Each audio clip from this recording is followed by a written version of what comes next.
Allez, c'est parti pour notre 9 minutes crypto. Désolé, un petit peu en retard. Donc aujourd'hui, on va parler du marché crypto en 9 minutes. Donc Bitcoin, comme d'habitude, on verra un petit peu d'order flow, hein, tout ce qui est open interest. Le funding, divers scénarios. On verra le H4 aussi sur Bitcoin. On parlera d'Ethereum, surtout de l'Ethereum, la paire Bitcoin, parce que c'est très intéressant ce qui peut se passer. Je pense que voilà, il y a des choses intéressantes à dire, je ne vais pas en dire trop maintenant, mais on verra tout à l'heure, c'est en lien de toute façon avec la Bitcoin dominance. Donc voilà, on va commencer. Simplement, petit rappel, hein, s'il y a des nouveaux, n'hésitez pas à aller checker comment dire, la description. Il y a un lexique qui est dispo avec plein de termes un petit peu fous que je risque d'utiliser, que vous risquez de ne pas comprendre. Donc, allez checker ça, c'est gratuit. C'est en description. Également, hein, en rejoignant le Discord, vous aurez accès à ce document sur la stratégie de trading. Il y a d'autres documents, donc il y en a plein, j'ai pas toute tête, mais nos trades qu'on a fait dans le passé, il y a nos indicateurs qu'on utilise, etc., etc. Donc n'hésitez pas à aller rejoindre le Discord pour ça. Bitcoin, bon bah en weekly ça change pas, je vais pas passer 10 minutes dessus en weekly, c'est haussier, voilà. Il n'y a rien d'autre à dire, je veux dire, voilà, c'est haussier, il y a vraiment rien d'autre à dire. Donc on va plutôt se concentrer sur le H4 parce que c'est un peu plus intéressant. Il y a quelques jours sur le Discord, je sais pas si c'était la baleine ou zone 9, j'avais parlé de cette potentielle zone d'achat pour du swing, pour du long terme, voire potentiellement pour faire du DCA. Parce que bah, on avait donc notre Vegas H4 hein, qui paye super bien depuis très longtemps, il a bien payé ici, il a bien payé ici, il a bien payé encore avant. Donc voilà, c'est rien que ça, c'est une zone comme on est dans tendance fortement haussière. On a eu un TD9 en plus là-dedans, donc pour moi c'était parfait. Alors je ne l'ai pas acheté parce que j'étais pas devant l'écran, mais j'ai pris un long ici, je suis sorti par là, j'ai pris un trade, je l'ai posté, donc c'est réussi. Ça fait plaisir. Donc voilà, à surveiller. Je sais pas trop si on va aller au nord ou au sud, mais simplement si on va au sud, j'aurai des choses à surveiller, mais de toute façon Bitcoin est tellement haussier, hein. On a fait moins 27 je crois pour cent. On a fait moins 27%. En 2017, dans le bull market de 2017, on faisait des moins 30 à moins 40%. Donc ça nous laisserait encore un petit peu de marge pour aller en dessous. On voit par exemple, bon, si on revient au support des 24 000, ça nous fait moins 42%. Donc pour moi, c'est pas totalement impossible. J'y crois pas trop, mais c'est pas totalement impossible. Donc scénario à surveiller, c'est pour ça que faire du dessert. Ici, éventuellement, si ça repasse en dessous ou si ça casse au-dessus, ça peut être une bonne chose selon moi. Donc à surveiller. Maintenant, on va regarder du coup en daily justement. Alors j'ai pas beaucoup d'historique sur cette paire là parce que je suis sur la paire future de Bitcoin sur Binance. Mais le Vegas bleu ici, donc c'est le Vegas Daily, a bien payé ici et surtout il a très très bien payé dans le passé. Donc bah, dans tout le bull market de 2017, il a payé. Donc si on y retourne, ça sera quelque chose à payer sans doute aussi. On voit qu'actuellement il correspond justement à ce support des 20 000. Donc si on a un flash crash, ça sera sans doute un niveau à payer, je pense. Sinon, il y a un niveau intermédiaire là, à 24 000 à payer. À mon avis, ça sera les dernières entrées à long terme possibles. Je vais pas passer, pardon, je voulais mettre en 4 heures. Mais déjà, ici, je pense qu'il y avait un bon move à faire, à mon avis. Donc voilà, pour l'instant, pas grand chose d'autre à dire. Par contre, si on fait un nouveau plus bas, ce que j'aimerais voir, hein, que ce soit les 24 000 ou en dessous, ou au-dessus, pardon, c'est le funding. Le funding est actuellement assez élevé. Enfin, il est neutre, on va dire qu'il est normal parce qu'on est dans une tendance fortement haussière. Maintenant, si on casse vraiment, si on va chercher notre Vegas Daily, ce que j'aimerais voir, ce que j'aimerais voir, c'est un funding négatif et ça serait incroyable pour payer ça, je pense. Parce que des gens un funding négatif, ça montrerait simplement des gens qui FOMO short. Très clairement, il faudrait voir aussi l'open interest monter sur une baisse et avec un funding négatif. Ce serait selon moi extrêmement, extrêmement bon signe pour acheter, je dirais quasiment les yeux fermés, entre guillemets, hein, bien sûr.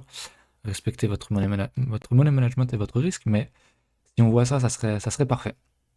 Selon moi. Pour l'instant, rien à dire. Pour moi, on est assez neutre, hein. On a un open interest qui range depuis que Bitcoin range, et même un petit peu avant. Donc voilà, pas grand chose à dire. Il faudra voir ce qui se passe là-dessus si on casse bah, les 40 000 ou si on casse en dessous les 30 000. Donc pour l'instant, on est dans un range hein, entre les 40 et les 30 000.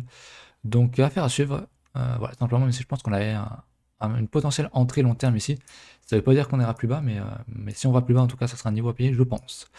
Donc voilà pour Bitcoin. Ethereum, Ethereum, du coup, ce qui m'intéresse, c'est donc la paire BTC parce qu'elle reflète beaucoup, beaucoup les alts. Elle représente d'ailleurs massivement les alts et on voit que la structure est très bonne. On est quand même dans une tendance haussière et on a cette fameuse résistance hein, que j'ai notée en blanc ici. Et si on pète ça, c'est, je pense, l'alt season. Ça sera le début vraiment de la perte de la dominance de Bitcoin. On voit qu'on est encore assez élevé. Ça vient de tomber un petit peu aujourd'hui. On était encore à 69 tout à l'heure. Donc très très intéressant, hein. Il y a vraiment, comme je l'expliquais à un pote en privé, il y a vraiment un potentiel monstrueux sur les alts ici. C'est-à-dire qu'on a vraiment une dominance qui est quand même à 68%. C'est-à-dire que Bitcoin représente actuellement 68% du marché. C'est monstrueux. Le plus bas qu'il ait fait en 2017, hein, donc dans l'alt season, c'était 36%.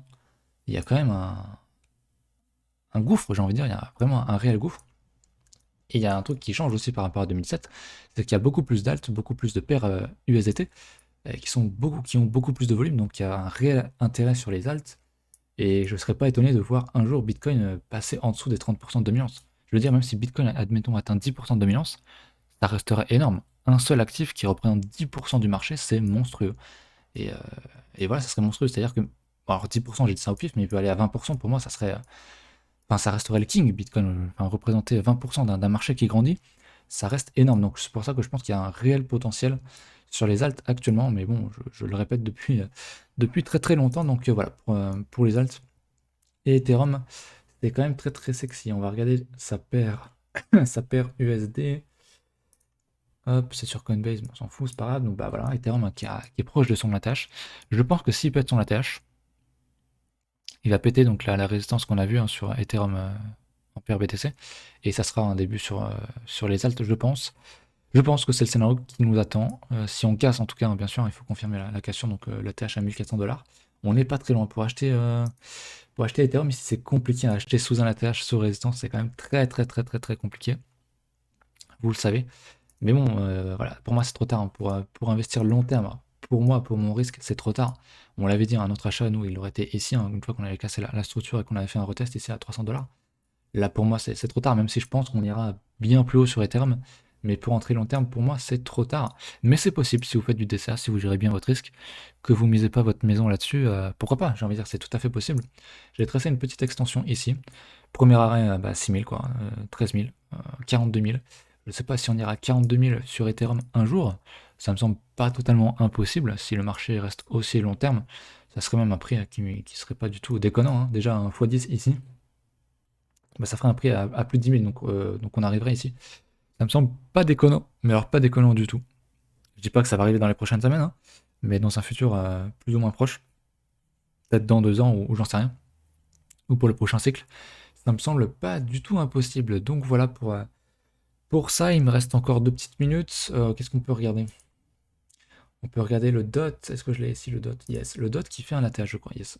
Alors le DOT, hein, magnifique. Pareil pour acheter, pour moi, c'est trop tard. Fallait acheter la cassure ici de cette structure-là, donc à 6 $.